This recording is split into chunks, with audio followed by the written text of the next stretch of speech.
नमो अरहन्ताणं नमो सिद्धाणं नमो आयिरीयाणं नमो अध्यायाणं नमो लोयसवसाहूणं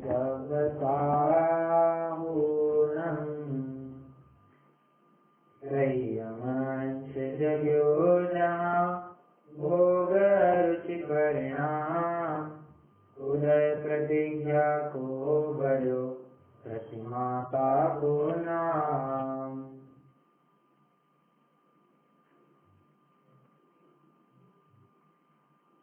जघन्य तथा मध्यम प्रतिमाधारी जीवों की चर्चा तो कर चुके हैं। अब बारी आती है उत्तम या उत्कृष्ट प्रतिमाधारी जीवों की चर्चा करने का। जी हाँ, अब हम 10वीं तथा 11वीं प्रतिमा की चर्चा करने जा रहे हैं। कल हमने 9वीं प्रतिमा के स्वरूप को पूर्ण करने के पश्चात आज से 10वीं प्रतिमा का स्वरूप प्रारंभ होगा, अनुमति त्याग प्रतिमा। अनुमति त्याग प्रतिमा में जाने से पहले हम ब्रह्मचर्य प्रतिमा तक क्या हो रहा था इसकी एक झलक ले लेते हैं। तो जाकर के अनुमति त्याग का क्या स्वरूप हो सकता है, इसका एक फेयर आइडिया, एक अनुमान अपन लगा सकते हैं। अच्छा, 10वीं प्रतिमा का नाम क्या है? अनुमति त्याग। तो इसी को लेकर के पहले की प्रतिमाओं में क्या होता था, इसको थोड़ा विचारते हैं। अनुमति मतलब कंसेंट, अनुमोदना करना, किसी भी प्रकार से ले सकते हैं। 6वीं 7वीं प्रतिमा तक कोई दिक्कत नहीं आती है, दिक्कत आती है 8वीं और 9वीं प्रतिमा में। यहाँ पर आरंभ संबंधी कोई अनुमति देगा या नहीं देगा, ठीक है। तो ये बात निकल करके आई थी। एक अपेक्षा हमने ये भी देखी थी कि 8वीं प्रतिमा में आरंभ का त्यागी वो कितने कोटि से हुआ है, बोलिए।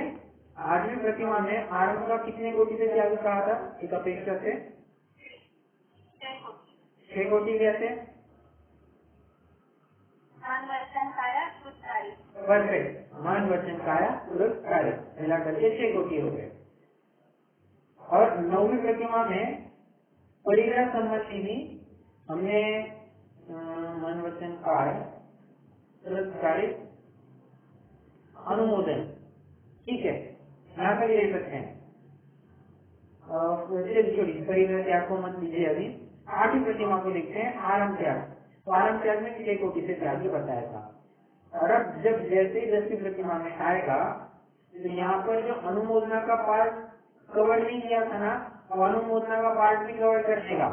मतलब आरंभ, व्यापार धंधा, उद्योग धंधा, नौकरी, घर गृहस्थी के कार्य, जितना कुछ भी लौकिक कार्य थे, उन लौकिक कार्य संबंधी वो किसी भी प्रकार से कोई अनुमति, सहमति या अनुमोदना नहीं करेगा। नहीं मतलब नहीं करेगा।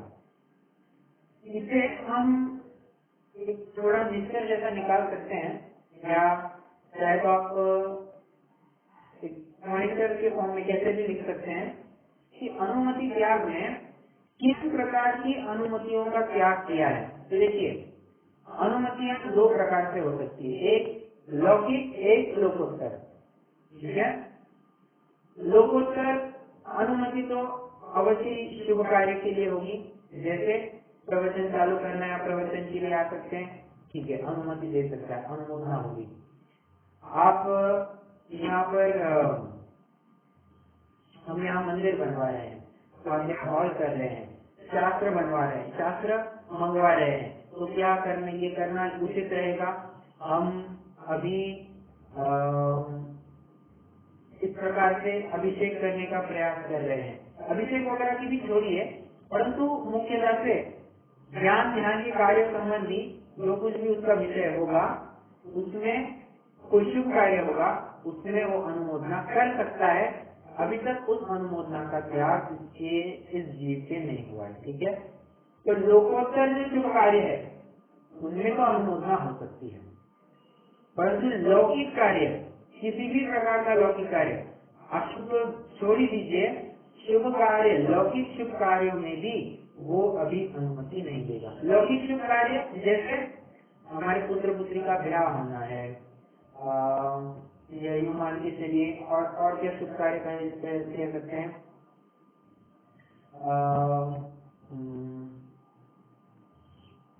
और क्या कह सकते हैं, जिस भी प्रकार से आप लेना चाहे, ठीक है, अब मुझे ख्याल में नहीं आ रहा है, एक तो ख्याल में आ गया कि हमारे पुत्र पुत्री की शादी होनी है या हमारी शादी होनी है, किसी भी प्रकार से इस कार्यक्रम में आप पधारना या फिर हम करें क्या, ऐसा कुछ भी वो अनुमोदना नहीं देगा। एक बात ध्यान रखनी है, ठीक है। चलिए, मतलब 9वीं प्रतिमा तक अगर उसको बच्चे पूछने आए कि क्या हम व्यापार में ऐसा काम करें या ऐसा करें, यहाँ से माल मंगवाए या यहाँ से माल मंगवाए, तो कदाचित सलाह मशवरा दे दे, अनुमोदना चर्चा वार्ता हो जाए, परंतु 10वीं प्रतिमा में आने के बाद वो सब हट जाएगा, एक्सपीरियंस सब हटने वाला है, ठीक है।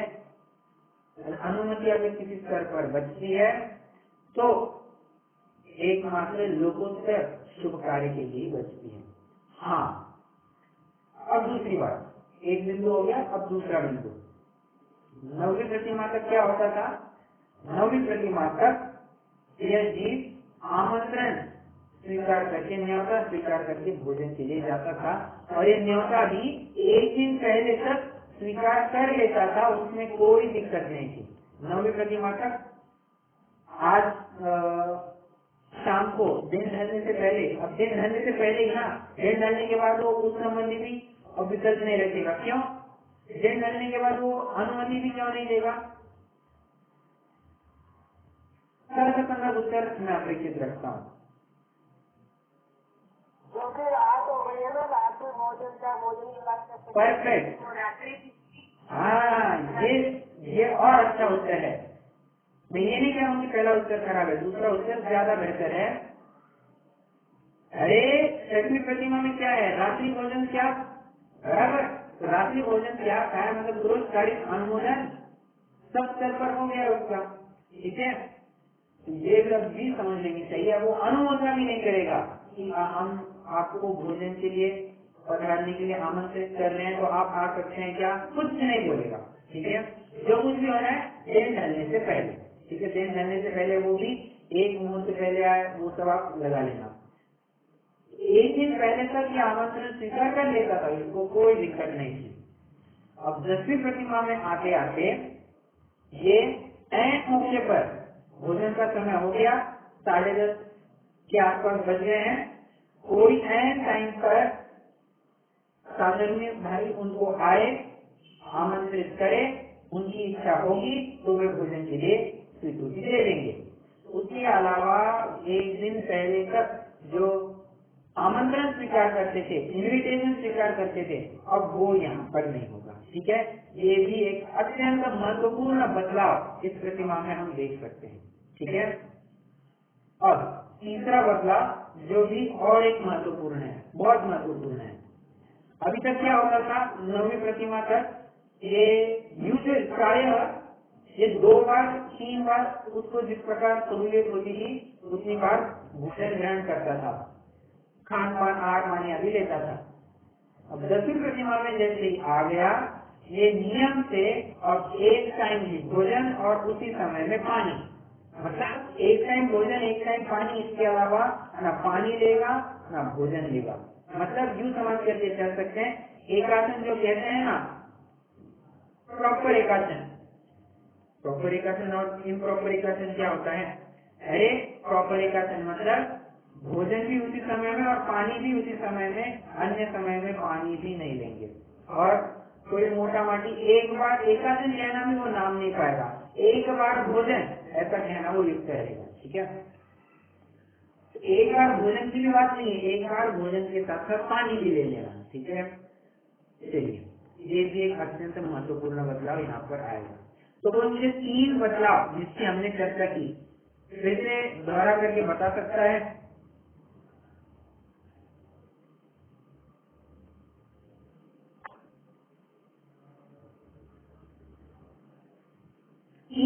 क्यों बदलाव यहाँ पर? आवाज क्लियर नहीं, क्या पूछा?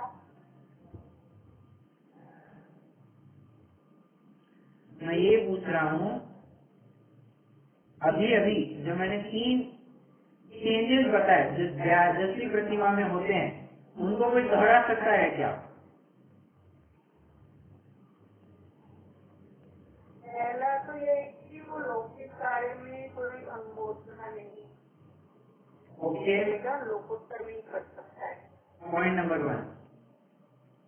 और दूसरा ये है कि आमंत्रण आमंत्रण आता था तो वो स्वीकार करके भोजन करने जाता था।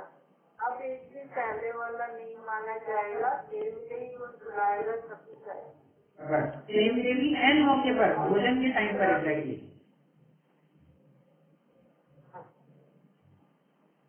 और तीसरा ये है कि अब पहले तो 1 बार या 2 बार भोजन कर लेता था, अब एक साथ चल जाएगा प्रॉब्लम। करेक्ट। तो 3 बदलाव हम देख सकते हैं। और कुछ बदलाव छोटे मोटे देखने में आ सकते हैं क्या? जी हाँ। ऐसा एक बार जो अपनी चल रही थी कि यह जीव घर में रहेगा या मठ मंडप में रहेगा, तो बात ऐसी आती है कि घर में रहे तो भी कोई दिक्कत नहीं है, परंतु बेहतर रहेगा कि वह जीव मठ मंडप, शौचालय, श्मशान, जंगल, वन, उपवन, यहाँ पर एकांत स्थान हो, वहाँ पर अपना अधिकांश समय बिताए। ये करेगा तो बेहतर रहेगा। ठीक है, तो कहाँ पर रहना इसके बारे में भी मैंने बात कर दी अभी। ओके, चलिए अब एक और थोड़ा बदलाव जो यहाँ पर देख सकते हैं, ये भी थोड़ा महत्वपूर्ण है, तो ध्यान से सुनना। क्या होता था?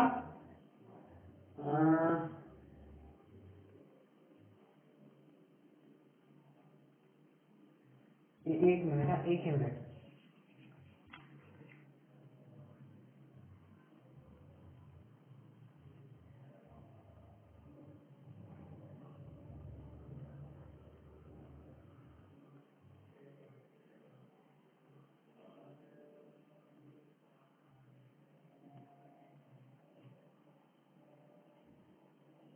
ओके, चलिए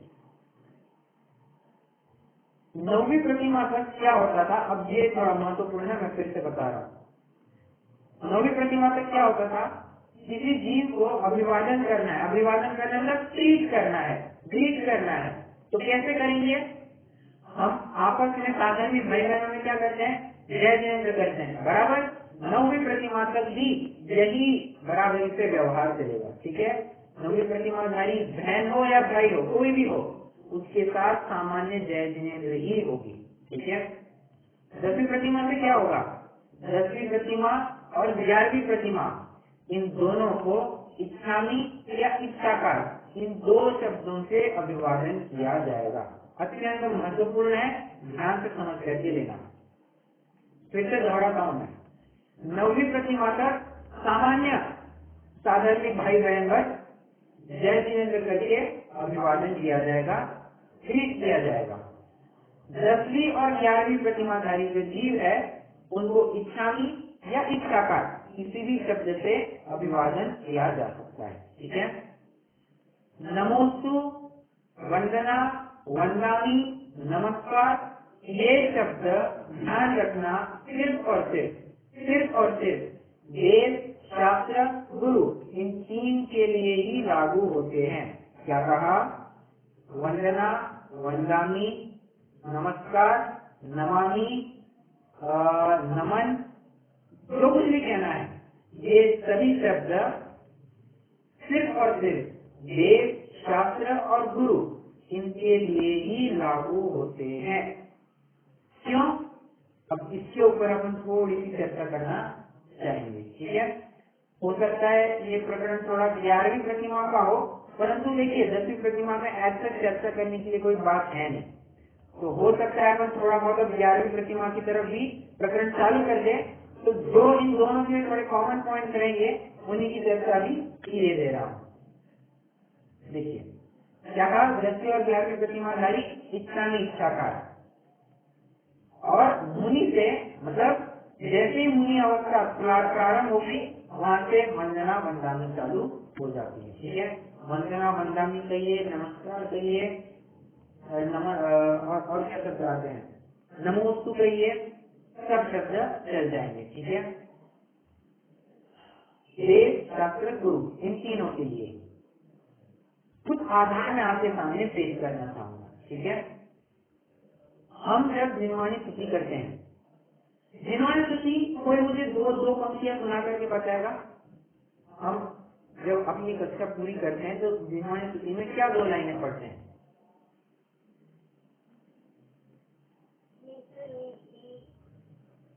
बताइए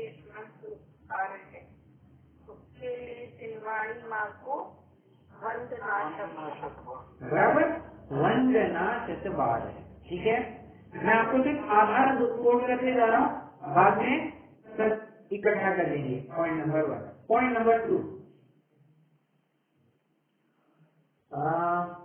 अष्टपौरुष की एक गाथा है, अस्कंजदं न वंदे वस्त्रहीनो विकोणवन्दिज्य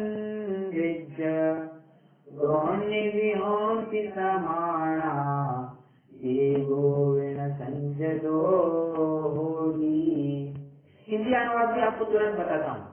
असंयमीना वंद्य गृहहीन वस्त्रविहीन भी दोनों ही एक समान है, दोनों ही संयत है नहीं। क्या कहा?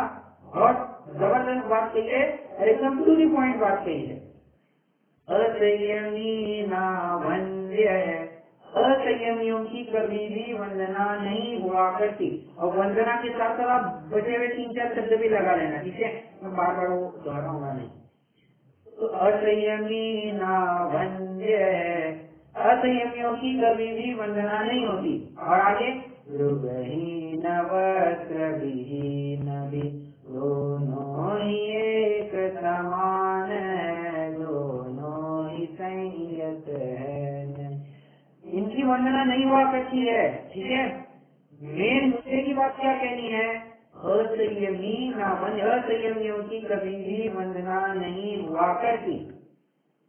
अब आप स्वयं विचार करके बताइए, 11वीं प्रतिमाधारी ऐलक का जीव भी क्यों ना हो, ऐलक आरिका का जीव भी क्यों ना हो, इनको संयमी की कैटेगरी में लेंगे या असंयमी की कैटेगरी में लेंगे? बोलिए। परफेक्ट। धागा एकमात्र भी क्यों ना हो, असंयमी की कैटेगरी में चला जाएगा। सिर्फ उस मात्र का भी परिग्रह हो तो संयमी नाम नहीं पा सकता है। संयमी नाम पाने के लिए एक धागा भी, वस्त्र का धागा नहीं, सिर्फ उन्होंने तन पर धारा है, पूर्णतः दिगंबर अवस्था चाहिए। ठीक है, ये गुरुओं की बात चल रही है, देव और शास्त्र की यहाँ विशेष रूप से बात नहीं चल रही है। तो वंदना ये मुनिराज को हुआ करती है।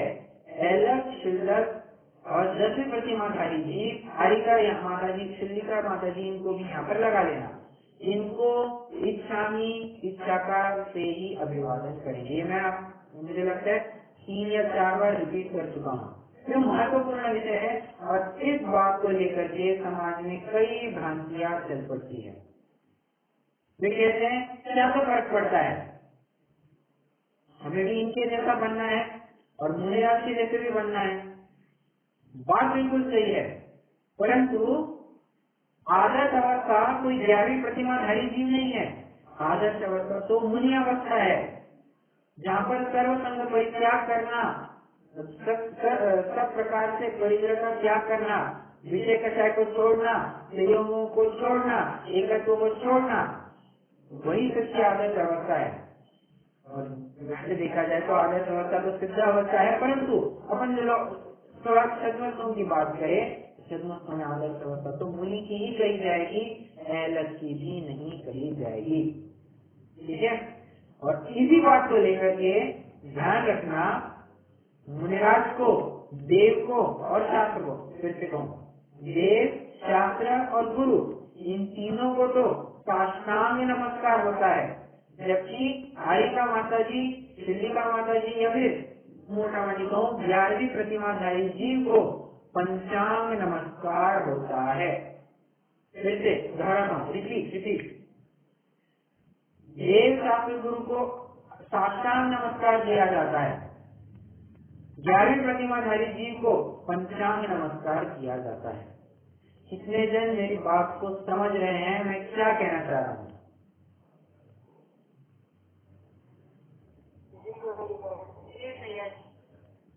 ठीक है, कहने का तात्पर्य क्या है, आज लोग थोड़ा सा मतलब यहाँ पर मुनि समाज ज्यादा पाया जाता है या फिर मुनि समाज अलग शिलक समाज ज्यादा पाया जाता है, उनको मानने वाले जो लोग हैं वे प्रायः साष्टांग नमस्कार तो थोड़ी भी तो दंडवत लगा देते हैं, टोटली रॉन्ग है। आगम इसकी स्वीकृति बिल्कुल भी नहीं देता है। ठीक है, चलिए और बोलता हूँ मैं।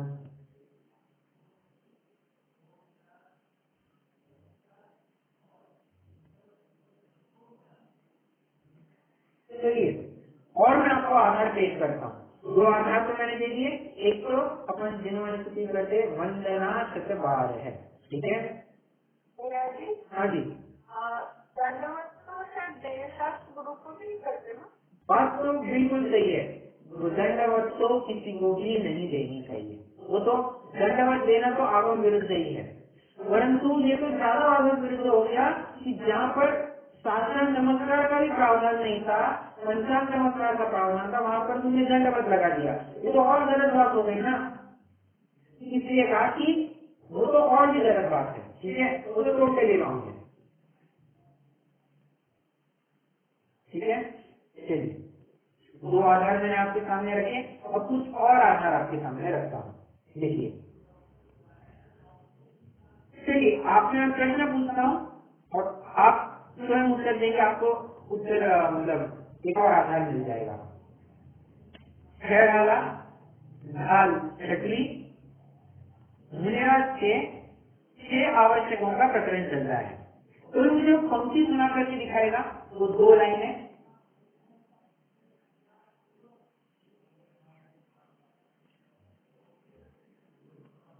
मुनिराज के 6 आवश्यकों संबंधी जो 2 लाइनों में प्रकरण आया है, कोई सुनाएगा वो 2 लाइनें? हमारे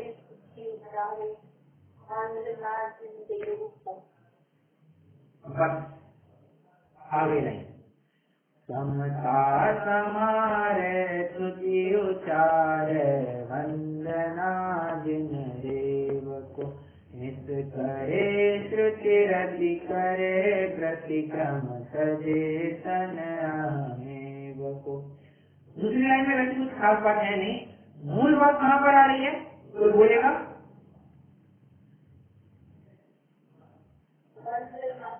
करेक्ट, वंदना जिन देव को, जिन देव को वंदना कही है, अन्य किसी को वंदना नहीं कही है। अरे आप चाहे वो गाथा उठाइए, चाहे वो श्लोक उठाइए, नमस्कार या फिर वंदना किसको की है? समझदार की पहली गाथा बोलिए, वंदितु तव सिद्धे, सिद्ध भगवान को नमस्कार किया, बराबर। किसी और को नमस्कार किया है, किसी और को नमस्कार नहीं किया। अरे सबसे मतलब आध्यात्मिक नमस्कार तो आचार्य आत्मा देव ने किया है, उसकी तो कोई बात ही नहीं चल रही है, वो तो परम नमस्कार हो गया। उन्होंने अपने शुद्ध स्वरूप की भगवान आत्मा को नमस्कार किया है, नमस् समय साराय कह करके। ठीक है, वो तो बात ही अलग है, परंतु यहाँ लौकिक परिप्रेक्ष्य में चरणानियों की अपेक्षा बात चल रही है ना, वंदना नमस्कार देव शास्त्र दुरुपयोगी। ठीक है, कितने 3 या 4 आधार हो गए मैंने, एक तो मैंने एक आधार दे दिया, समय सार का भी एक आधार दे दिया, और मैं आपको बताता हूँ समय सार क्या, आप चाहे उस ग्रंथ का मंगलाचरण उठाइए, चाहे उस ग्रंथ का, कहीं पर भी आपको एलस शिल्लक को नमस्कार किया हुआ नहीं मिलेगा। एक और एग्जाम्पल, अपना रसगन का लीजिए, नमः श्री वर्धमानाय। वर्धमान कौन को नमस्कार किया है? मतलब भगवान अवस्था को नमस्कार किया है, कोई गृहस्थ अवस्था को नमस्कार नहीं किया है। और एक हाथ नमस्कार की लीजिए। प्रणमीय शिरसानीलिं गुणरयण विभूषणं महावीरं संवत्सरयण निलयं परिसमुचित्रणं बोध्यं। ये नमस्कार कर्मकांडी का मंगलाचरण है। प्रणमीय शिरसानीलिं नियमित भगवान को नमस्कार करके, ठीक है। और एक लाभ देता हूँ, द्रव्य संग्रह का मंगलाचरण बोलिए। जीवम जीवम दौवम जिनवरवसहेन जेननीक्षम। जिनवरवसहेन मतलब जिनवर और जिनवर ऋषभ, वहाँ पर 3 अर्थ किए हैं। अगर किसी ने द्रव्य संग्रह पढ़ा होगा तो वहाँ पर मंगलाचरण में 3 प्रकार से नमस्कार किया है। जिनवर और जिनवर ऋषभ, तीनों ही ये असंयमी पूर्ण संयम अवस्था की नमस्कार है, ठीक है। मैं इतना सब कुछ किसके पीछे कह रहा हूँ? मेरे कहने का मकसद क्या है? हाँ, वंदना किसको होती है और क्यों होती है, ये कारण भी मैं बताया आपको। और कारण तो सिंपल है, कारण तो अष्टप्रभु की गाथा में दे दिया कि असंयमी न होते, असंयमियों को नमस्कार नहीं हो सकता, ठीक है। चलिए, मतलब कुल मिला के मैंने आपको 4 आधार दिया, आप कह सकते हैं। एक तो मैंने आपको जिनवाणी स्तुति का दिया, दूसरा मैंने अष्टप्रभु की गाथा का दिया, तीसरा 6 ढाला की 6वीं ढाल में से दिया, और चौथा ऐसा ले सकते हैं किसी भी ग्रंथ का मंगलाचरण उठाइए, उस मंगलाचरण में बराबर से या तो प्योर आध्यात्मिक नमस्कार हुआ है या फिर किसी सिद्ध भगवान, किसी तीर्थंकर विशेष या जिनवर विशेष को नमस्कार किया है, जिनवर सामान्य को नमस्कार किया है, ठीक है। ओके, और भी कोई आधार है क्या? देखता हूँ।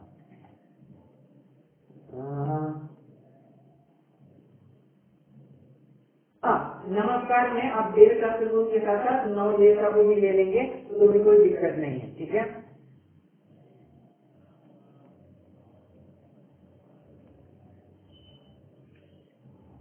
एक बात आती है, जैसे आधार तो लगभग हो गए हैं मेरे पास अभी, ठीक है। चलिए,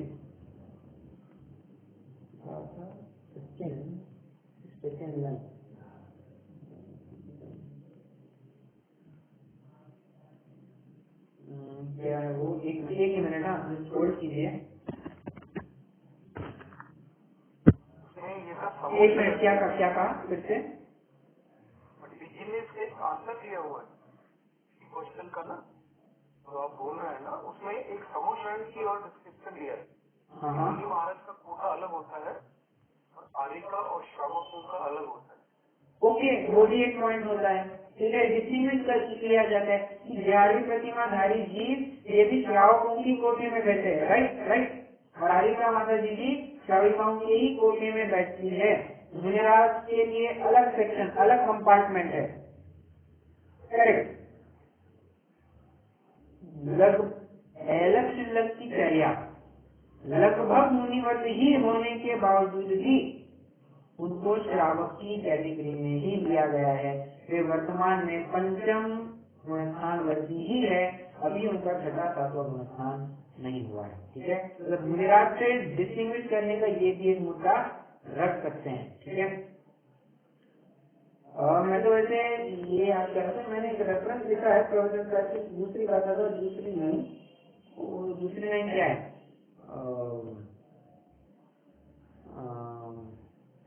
प्रोफेसर सर का मंगलाचरण क्या है? बड़ा लंबा है प्रोफेसर सर का मंगला। हाँ, वो तो 5 गाथाओं में है, पंडव में है वो तो। कौन है दूसरी गाथा तो ये? हाँ, वही ना, करेक्ट। सुरासुरमनुचन्द्र वन्दितं क्रोधधायिकं अमलं प्रणमामि वर्धमानं सिद्धं धम्मस्तकारं उल्टा भगवान महावीर को नमस्कार किया है। यहाँ पर भी वही बात आती है। मैंने दूसरा रेफरेंस लिखा है, से गुण सिद्धये सतव सिद्धे विशुद्ध भावे रमणेयनानंदन चरित्र तव वीर्याया रे। गाथा में तो कुछ है नहीं ऐसा, पर ठीक है, चलिए मैंने रेफरेंस लिखा तो फिर कुछ अलग बात होगी। कहने का तात्पर्य मेरा क्या है, ये आप सभी जन समझ गए हैं। अब जो असंयम की बात आई थी ना, असंयमियों को नमस्कार नहीं होता, इसमें ये भी उपस्थित होता है असंयम मतलब क्या, असंयम मतलब क्या लेना। तो इसके लिए आचार्य अकलंग असंयम के 3 स्तर गिनाते हैं। कितने स्तर गिनाते हैं? 3 स्तर गिनाते हैं। मैं आपको तीनों स्तर बताता हूँ। पहला असंयम, प्रथम और दूसरा गुणस्थान। क्यों पहला और दूसरा गुणस्थान क्यों? अच्छा, असंयम कहिए, अचारित्र कहिए, कुछ भी चलेगा। पहले और दूसरे गुणस्थान को अचारित्र या असंयम में क्यों लिया गया? अचारित्र भी नहीं कहना, असंयम भी ठीक रहेगा, बट चारित्र गुण की पर्याय हो। पहले और दूसरे गुणस्थान को प्रथम असंयम में क्यों लिया? आवाज गड़बड़ हो रही।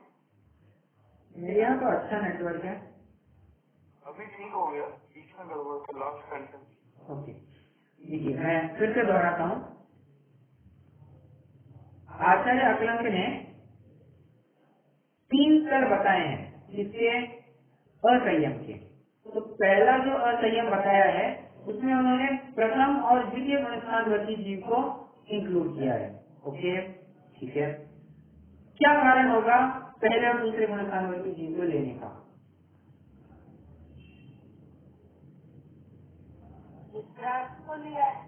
मिथ्या तो दूसरे गुणस्थान में होता नहीं। Perfect perfect. अनंतानुबंधी, देखिए स्पेसिफिक बोलना है यहाँ पर। अनंतानुबंधी ये चारित्र होने की प्रकृति है, और असंयम यह भी चारित्र गुण का ही विकारी परिणाम है। तो कोरिलेट कर पा रहे हैं। प्रथम असंयम, जहाँ पर अनंतानुबंधी का उदय होगा वहाँ पर असंयम कहा जाएगा। ठीक है, अनंत का अपना असंयम का पहला स्तर डन। दूसरा स्तर क्या है कि पहले से लेकर चौथा गुणस्थान पूरा का पूरा द्वितीय असंयम में ले लेंगे। इसका कारण क्या है? ये भी बड़ा आसान है।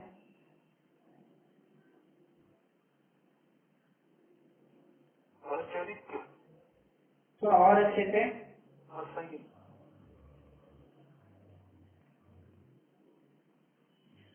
अरे अप्रत्याख्यान का उदय है, सिंपल। ठीक है, अप्रत्याख्यान का उदय यहाँ पर पाया जाता है, इसलिए भी इन 4 गुणस्थानों को असंयम की कैटेगरी में ले लिया। ओके, अब आते हैं तीसरा स्तर तो आप स्वयं बता पाएंगे। बोलिए, तीसरा स्तर असंयम का क्या है?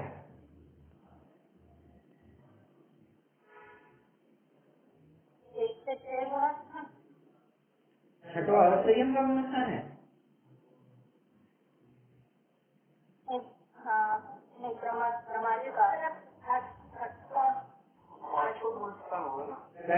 करेक्ट। और कारण? संयम करेक्ट। अच्छा, मैंने 14 मिनट शायद गलती से प्रत्याख्यान कहा था, वो प्रत्याख्यान नहीं और प्रत्याख्यान का उदय लेना। I am extremely sorry. ठीक है, तो पहले और दूसरे गुणस्थान को प्रथम असंयम में इसलिए लिया क्योंकि वहाँ पर अनंतानुबंधी का उदय पाया जाता है। पहले से चौथे को द्वितीय स्तर में इसलिए लिया क्योंकि वहाँ पर अप्रत्याख्यान का उदय पाया जाता है। और पहले से लेकर 5वें गुणस्थान को असंयम के तीसरे स्लैब में लेने का कारण ये रहा है कि भले ही पंचम गुणस्थान में संयम अंश जगह है, अरे परंतु अंश नहीं है ना, पूर्ण संयम थोड़ी ना हुआ है। तो असंयम को देख करके हमने असंयम का अंश देख करके हमने उसको पूर्णतः असंयम की कैटेगरी में ले लिया, प्रत्याख्यान के उदय को ध्यान में रखते हैं।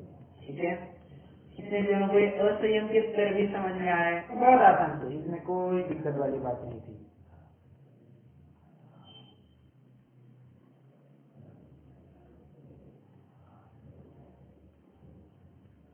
हाँ या ना? हाँ जी भैया। ओके ओके, हाँ ठीक है, चलिए। तो ठीक है, हनुमति विहार की प्रतिमा की भी अपनी चर्चा अभी हो गई है। इसमें और मुझे तो कोई एडिशनल पॉइंट नहीं नजर आते हैं। हाँ, एक इम्पोर्टेंट पॉइंट जो आप सभी को ध्यान रखने लायक है, ये 10वीं प्रतिमा में, 10वीं प्रतिमा से ध्यान से सुनना, 10वीं प्रतिमा और उसके आगे अब सूतक पाठक का कोई कंसेप्ट या कोई प्रावधान इसके जीवन में नहीं रहेगा। क्या कहा? सूतक, देखिए सूतक पाठक दो लोगों को नहीं लगता है, मोटा मोटी अगर देखना चाहे तो दो प्रकार से जीवों को नहीं लगता है। एक जब विद्यार्थी अवस्था होती है, ध्यान से सुनना, एक जब विद्यार्थी अवस्था होती है, मान लीजिए 1 से लेकर 25 साल की जो आयु होती है, जब यह जीव पूर्ण में अध्ययन में लगा होता है, यहाँ पर इसको 1 रुपये का, छोड़िए 1 पैसे का सूतक पाठक का दोष नहीं लगाया जाता, लगाना भी नहीं चाहिए। भला उसके ऊपर लादेंगे सूतक पाठक के मतलब क्या कहना चाहिए, उसको सूतक पाठक पालने लगाएंगे, वो अपने अध्ययन को छोड़ देगा, भैया ये करो, ये ना करो, वो ना करो, वो जिम्मेवारी पड़ेगा या नहीं पड़ेगा? दिक्कत वाली बात खड़ी हो जाएगी, मंदिर जाएगा या नहीं जाएगा, दिक्कत हो जाएगी। उसके लिए कोई रेस्ट्रिक्शन नहीं है, तुम्हें ना सूतक लेगा, ना पाठक लेगा, ना कुछ भी नहीं, ठीक है। और जैसा अभी कहा मैंने, 10वीं प्रतिमा और उससे आगे कौन है? 11वीं प्रतिमा और मूली, ठीक है, इनको भी सूतक पाठक अब किसी प्रकार से नहीं लगेगा। ध्यान रखना, 10वीं प्रतिमाधारी भले ही कदाचित घर में रह लेता होगा, परंतु घर में अगर किसी का निधन हो जाता है, प्राणांत हो जाते हैं, देह विलय हो जाता है, तो उसको लेकर के उसे कोई शोक आकुलता मतलब सूतक पाठक पालने की आवश्यकता नहीं है, कोई आवश्यकता नहीं, ठीक है। चलिए, ये भी एक महत्वपूर्ण बात मैंने आपके साथ शेयर की। तो 1 से 25 साल तक वो अध्ययन करते हैं तो उनको नहीं लगता, जैसे मान लो हम भी क्लास वगैरह अटेंड करते हैं तो हमको लगेगा। सच्ची बात बताऊं, देखिए वैसे अपना प्रकरण तो हो गया है, अब किसी के ऊपर चर्चा करते हैं। 10वीं प्रतिमा अपनी हो गई है, बहुत छोटी है।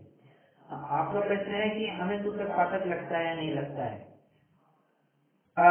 टाइम है सभी के पास 15 मिनट, तो मैं थोड़ी इसी के ऊपर चर्चा करता हूँ अभी।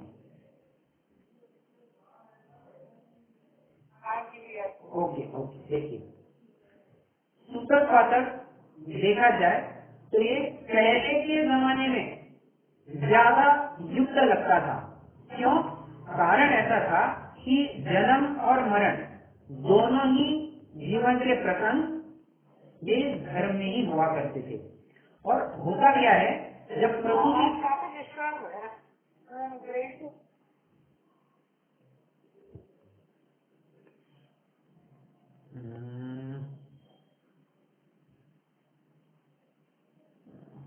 अभी आ रही आवाज? नेटवर्क का इशू आ रही है, बट बीच में गड़बड़ आउट हो जाता है। अच्छा, फिर मैं काम करता हूँ, मैं वीडियो ऑफ करके देखता हूँ तो शायद थोड़ा बेटर है। ठीक है, सभी सुन पा रहे हैं मुझे? ओके।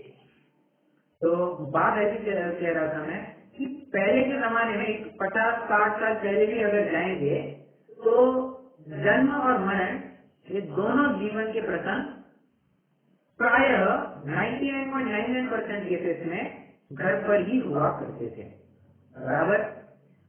और घर पर होते थे तो ये आप सभी जन जानते हैं कि जब भी यह कोई जन्म होता है तो वो वातावरण अत्यंत संक्रामक हो जाता है, और जब भी कोई जीव मरता है तब वो भी वातावरण अत्यंत संक्रामक हो जाता है। ये नॉर्मल बात है।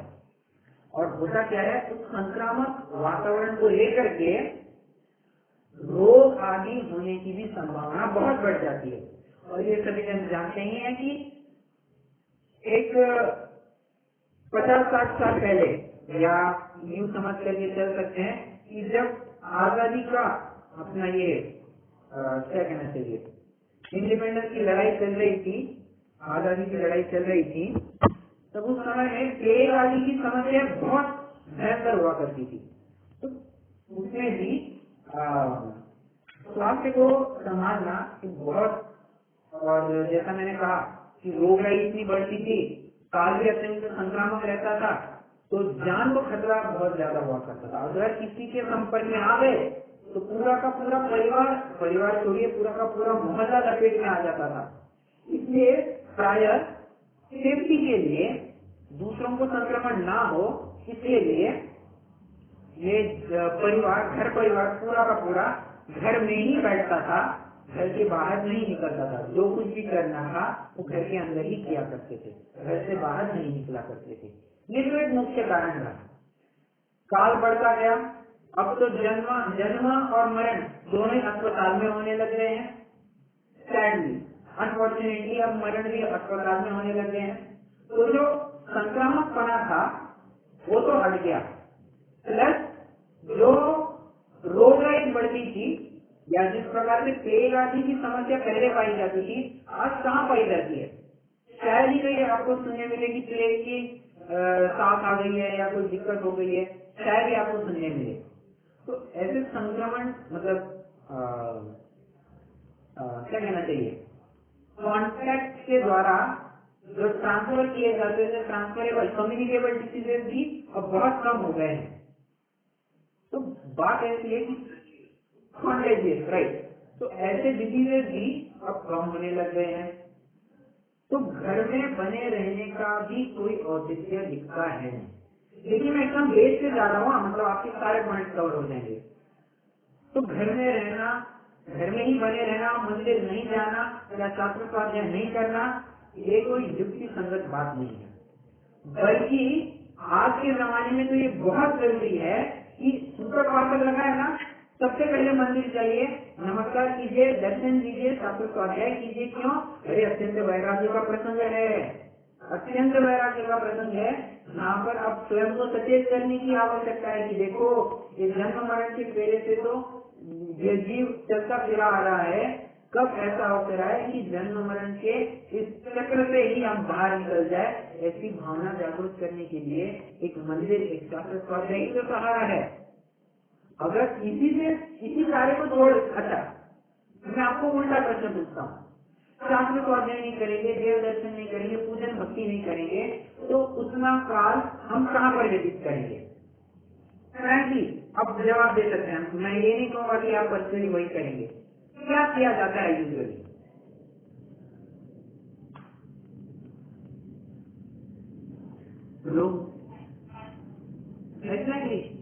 लोग निश्चय करने में टाइम पास में समय लगाएंगे, और टाइम पास करने से क्या होगा? पाप बनेगा या पुण्य बनेगा? पाप बनेगा। जब हम स्वयं को पता है कि सूचक पाठक के नाम पर टाइम पास करेंगे तो पाप ही बनेगा, तो ऐसा पाप, ऐसा सूचक पाठक हमें बिल्कुल भी नहीं पालना है। ठीक है, तो ये बात अपने दिमाग से बिल्कुल भी निकाल दीजिए। हाँ, एक आध दूसरी वो कुछ क्या कहना चाहिए, प्रक्रिया होती है कि एक आध दो दिन शायद ना भी जाए, तो जहाँ तक मैं समझता हूँ कि एक दो दिन नहीं जाया जाता है। बट ऐसा नहीं है कि 15-15, 20 दिन मंदिर जाने नहीं, स्वाध्याय करना नहीं है, जिनवानी को छूना नहीं है। एक और मुख्य बात, जिनवानी को छूना नहीं है, ये भी आप अपने दिमाग से निकाल दीजिए। जिनवानी को आप बिल्कुल छू सकते हैं, कोई दिक्कत नहीं है इसमें। हाँ, अगर आपको सच में लगता है कि अपन को नहीं, जिनवानी को नहीं सुनना है, सुन तो जरूर सकते हैं, तो सुनने में तो किसी भी प्रकार से कोई ऐतराज नहीं है। अरे भगवान के दरबार में हर किसी के लिए, मतलब भगवान के दरबार मतलब हर कोई जा सकता है और किसी भी समय जा सकता है। उदाहरण प्रथमानी जिसका साक्ष्य है, अभिमन्यु की मृत्यु हो गई, क्या किया गया? अर्जुन इतने कसाय में थे, परंतु अब कसाय उतारने का और अगर सामने वाले को परास्त करना है तो एक ही सहारा दिखता है, क्या? मंदिर में जाओ और अनेक अनेक विद्याएं सिद्ध करने के लिए वे लग गए। क्या किया? सबसे पहले मंदिर गए। अर्जुन का एक उदाहरण दिया महाभारत में से, आदि पुराण का एक उदाहरण दूंगा। भरत चक्रवर्ती को मतलब राजा भरत को 3 घटनाएं या 3 बातें एक साथ पता चली। आपके गृहस्थ अवस्था के पिताश्री भगवान आदिनाथ को अब केवल ज्ञान की प्राप्ति हो गई है, पॉइंट नंबर 1। पॉइंट नंबर 2, आपको पुत्र रत्न की प्राप्ति हो गई है। पॉइंट नंबर 3, आयुर्शाला में चक्र रत्न की उत्पत्ति हो गई है। 3 खबरें एक साथ मिली। सबसे पहले उन्होंने क्या किया? भगवान जी जाकर के दर्शन लिए, बराबर, उनका उपदेश सुना।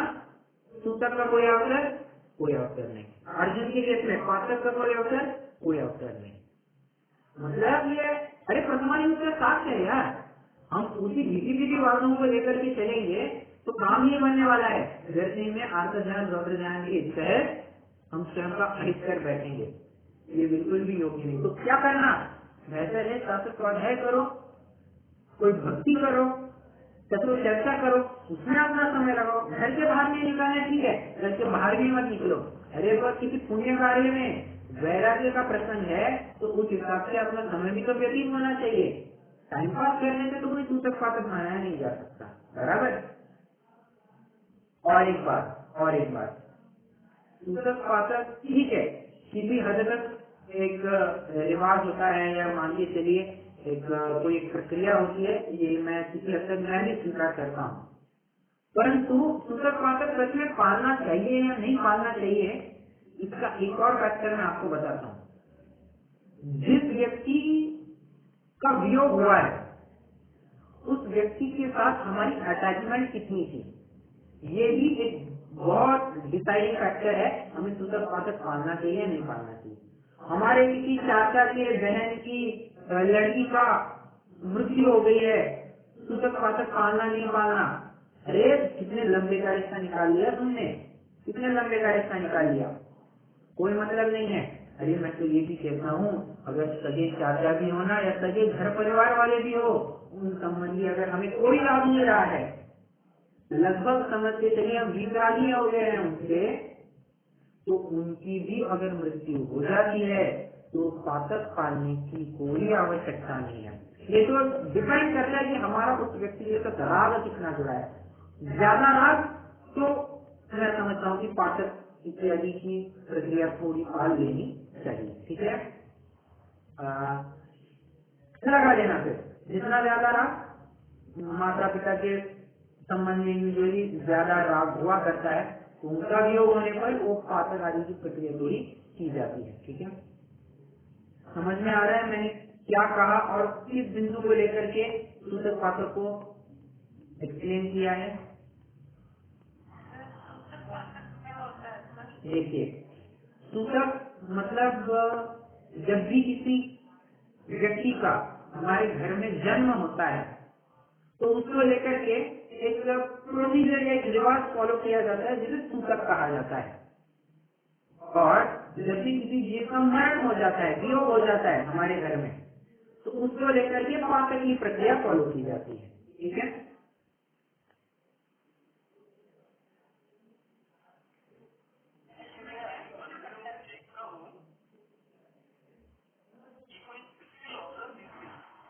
Yes, they do.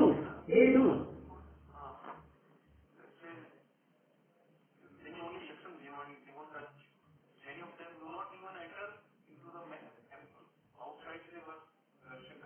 अरे मैं तो कहता हूँ वो भी सही, जिसको जैसा लगे।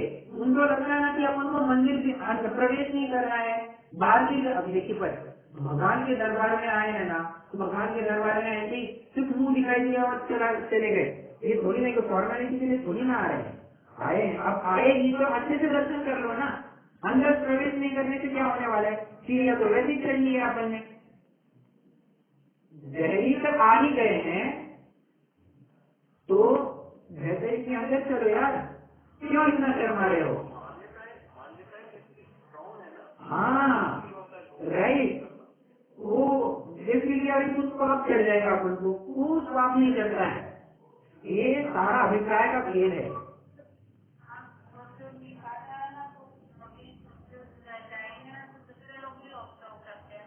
हाँ बराबर। हाँ बोलिए। दूसरों की वजह से, अच्छा लोग क्या कहेंगे, वो भी एक मुद्दा होता है। परंतु अब देखिए, जरूरी है कि टाइम टू टाइम अब थोड़ा सा इन रिवाजों में भी चेंज आना चाहिए।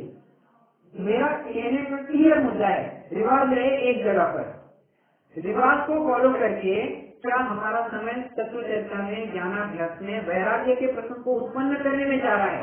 अगर हाँ, तो वो रिवाज फॉलो करना कोई दिक्कत नहीं है। अगर रिवाज फॉलो करने में हमारा टाइम पास ज्यादा हो रहा है, व्यर्थ का समय जा रहा है, आत्मज्ञान रौद्र ज्ञान हो रहा है, तो उस रिवाज को, कोई परंपरा को बिल्कुल भी मत फॉलो करना। मैं तो कह रहा हूँ scrap it, literally scrap that for ritual. ठीक है,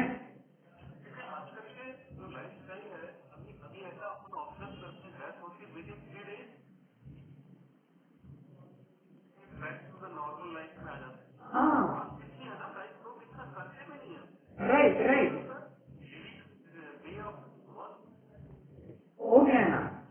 ये यूजुअली आपको बड़े शहरों में दिखाई देगा, बट आप थोड़ा सा बुंदेलखंड एरिया में जाएंगे ना, थोड़ा राजस्थान एरिया में, बुंदेलखंड एरिया में, मतलब जहाँ पर मतलब शहरों की डेवलपमेंट आप नहीं कहते, अर्बनाइजेशन नहीं हुआ है, शहरीकरण नहीं हुआ है, थोड़ा गांव एरिया है, वहाँ पर आज भी ये सब प्रिवेल करता है। ठीक है,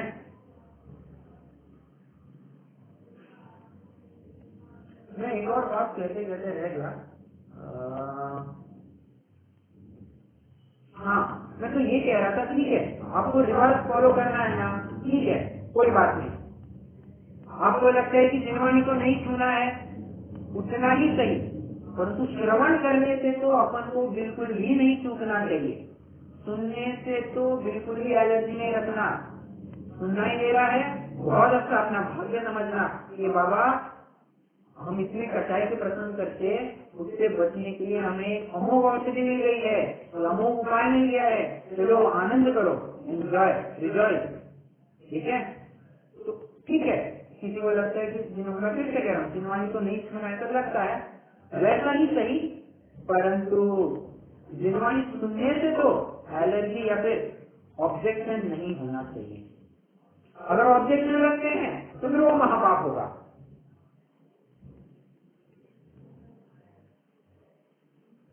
ठीक है, मैं समझता हूँ सूत्र प्राप्त संबंधी जो कुछ भी थोड़ी बहुत भ्रांतियां थी या क्या करना चाहिए क्या नहीं करना चाहिए, ये मैंने थोड़ा ब्रीफ में एक्सप्लेन करने की कोशिश की है। कुछ आपको और प्रश्न हो इस विषय से संबंधित, विषय से अलग, आप जरूर पूछ सकते हैं।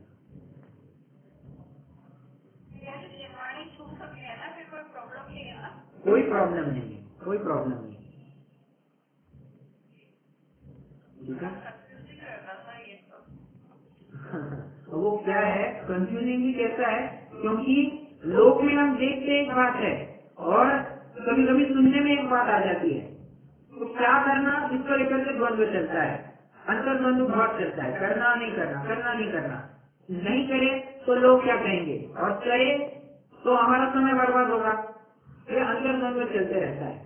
परंतु मैं आपको सच्ची बताऊं, एक लाइन मतलब एक मुद्दा आप लेकर के आगे बढ़ना, अगर ये कार्य करने से, मतलब सूत्र पाठक के बारे में स्पेसिफिकली बोल रहा हूँ मैं, अगर ये रिवाज फॉलो करने से मेरा वैराग्य बढ़ रहा है, मैं कर लूंगा। अगर वैराग्य कम हो रहा है या विषय सेवन ज्यादा बढ़ रहा है, मैं उसको नहीं करूंगा। ठीक है, अगर आपको लगता है कि यार हमारे पास सुनाने वाला कोई नहीं है, ना हमारे यहाँ प्रवचन चलते हैं, ना ऐसे ऑनलाइन स्वाध्याय चलता है, ना कुछ हो रहा है, मेरे पास तो और कोई ऑप्शन नहीं है ना, और मैं तो अभी अभी धर्म में जुड़ा हूँ, मेरे पास चिंतन करने के लिए भी ऐसा कुछ उपाय नहीं है, तो मैं कहूँगा कि ले लो भैया, ग्रंथ भी ले लो, बोल लो, पढ़ना चालू कर दो, कोई दिक्कत नहीं है।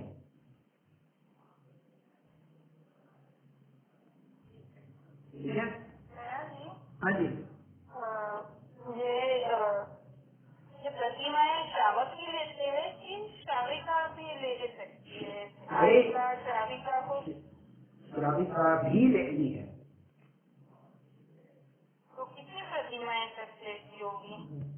उसकी भी 11 प्रतिमा, जैसे यहाँ पर 11 प्रतिमा पुरुषों की अपेक्षा करी है, वैसे 11 प्रतिमा स्त्रियों की अपेक्षा करी है। प्रतिमाएं कोई अलग नहीं, जेंडर के लिए अलग अलग नहीं बनाई है। ओके, और श्राविका और आरिका दोनों को, आरिका माता जी है उनको प्रतिमाएं नहीं होगी। आरिका माता जी 11वीं प्रतिमाधारी जी हुआ करती है, जैसे एलस वैसे आरिका माता जी। ओके ओके, ठीक है, ये।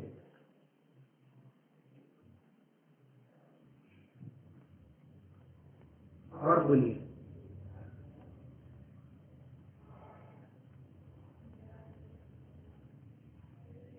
कोई प्रश्न नहीं? चलिए रुकते हैं, अभी अपन करेंगे।